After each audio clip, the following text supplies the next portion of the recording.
tell me a little bit what you did as a teacher to prepare your students or yourself. Myself? Yeah. Okay, well, it was a two-part thing for getting ready for the literacy test.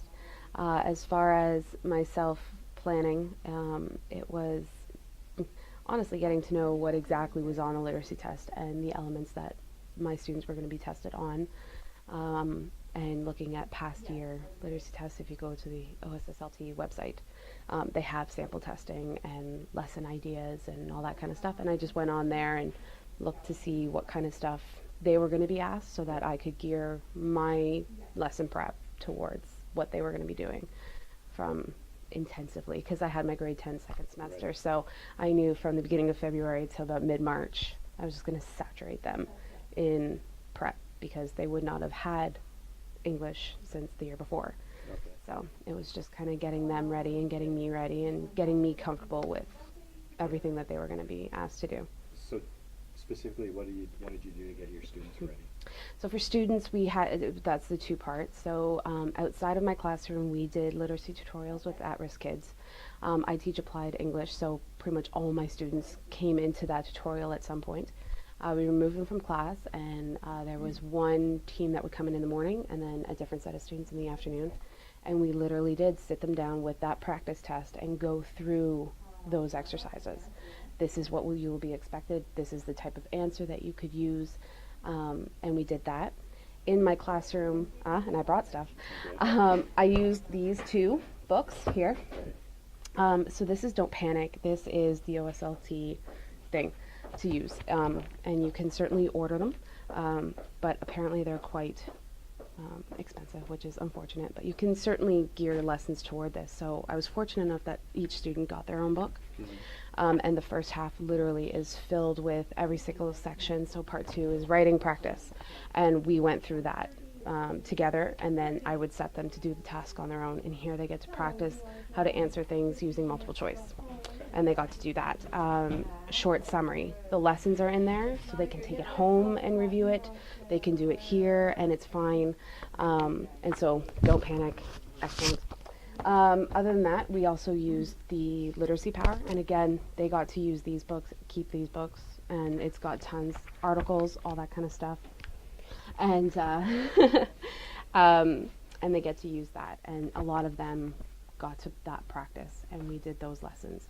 So by the whole idea was that by using the tutorials, by actually going in and practicing with the practice test that Osslt provides, and then going through these literacy books, the idea was that by the time they got to the test, they would be so used to doing these activities, they would know exactly what to expect on the literacy test, that they wouldn't be afraid of it.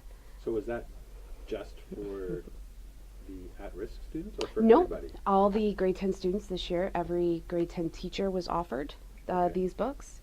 Ms. Wilson was excellent in that regard. And every teacher was offered it for grade 10, and anyone who wanted it could take a class set and either use them as each student gets them, or use them in a way that. And then there was another text that was being used, and those were basically by the academic classes, and it was just a bit more higher thinking, higher learning skills, a bit more inquiry-based learning for them. So, Good. but excellent resources for that. So. Okay, just out of curiosity, what was the sense you got from your students about the OSSLT, mentally wise? Before our work, they were terrified of what was to be expected of them, what to expect on the literacy test. Many of them have not, prior to that, had not even heard of what they were going to be expected to do. So then when I started this literacy unit with them, so many of them were still uncomfortable with a thesis statement or with writing a news report. Some of them had not even ever written a news report, which is, and so they were just uncertain. They were afraid. They were like, if I don't pass this, I'm not going to get to graduate. And so a lot of what I did in class was just taking the fear out of that. I'm like, yes, okay, if you don't pass, if you're not successful, you get to try again. And if you're still not successful on that, then there's a course that you can take. It's not a be-all, end-all, one shot, and that's it. I said, so don't focus on pass or fail. It's not going to be that. It's attempts. And if you make it on the first try, excellent. I said, but some take, a little bit. But once we went through these books, once we practiced in class, once we went through all those lessons, the literacy videos that we did helped a great deal. And then the tutorials that the applied and at-risk ESL spec ed students had took that fear out. And I think once we got over that hurdle of the fear, they were ready and they felt more confident. We practiced, they knew what to do, and then we left it for a couple weeks and we moved on and we did something else. And then about a week or so before the literacy test, we reviewed everything and they were all much more confident. And it was more about building that confidence in their skills rather than necessarily drilling it into them what it is that they had to do. Many of them already knew what they needed to do. They just needed to feel like they were capable of doing it. So. Cool. Okay, I'm going to ask you a question. Your opinion about the OSSLT and standardized testing. Okay. So, what do you think of both of those things? I know that OSSLT is a standardized test. Yes. So it's kind of a lump question, but what do you think of it? I think it's come a great deal from when it started, as far as being equitable to all students. I think with accommodations, any student is capable of doing well on it. It's about if each student is properly prepared. And I know it's not a part of the curriculum. I know, grade 9 and 10 teachers for English or math or any of it are not, they're not mandated to teach for it. But I think if they've had that curriculum, if they've had those lessons, if they've had that review work, they can do very, very well. If teachers are very open about what to expect and where to go with it, I think they can do very well on it. I think the students who walk in there not having a clue stumble, and then that confidence crashes and they sit there for the 2-something hours just scratching their heads thinking, I don't know what it is that I'm doing. Right. So I think that with proper preparation, I think it's a great thing. I think that the almost inequality of how some students are very prepared for it and some are not speaks more to the instruction that they've had rather than the test itself.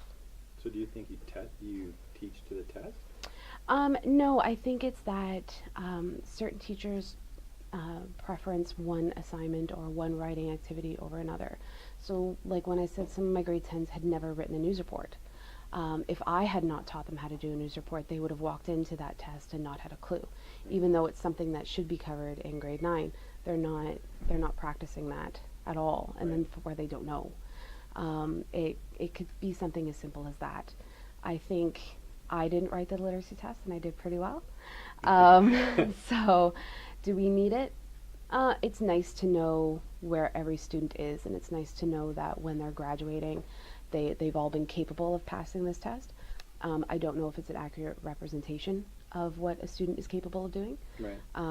I know students who perform very well in my class and fail the literacy test. And then I know students who have passed the literacy test but can't perform academically in class. So I don't know, and I don't think that it's an accurate representation. I also think that ESL kids struggle with it. If they don't have accommodations, then, if they're not ready, then they shouldn't be there. And they should, defer that for another year, but some aren't given the option to doing so. So, I don't know. I have mixed. I think the idea of it, in theory, is great. In practice, I think it's still a little lacking on that.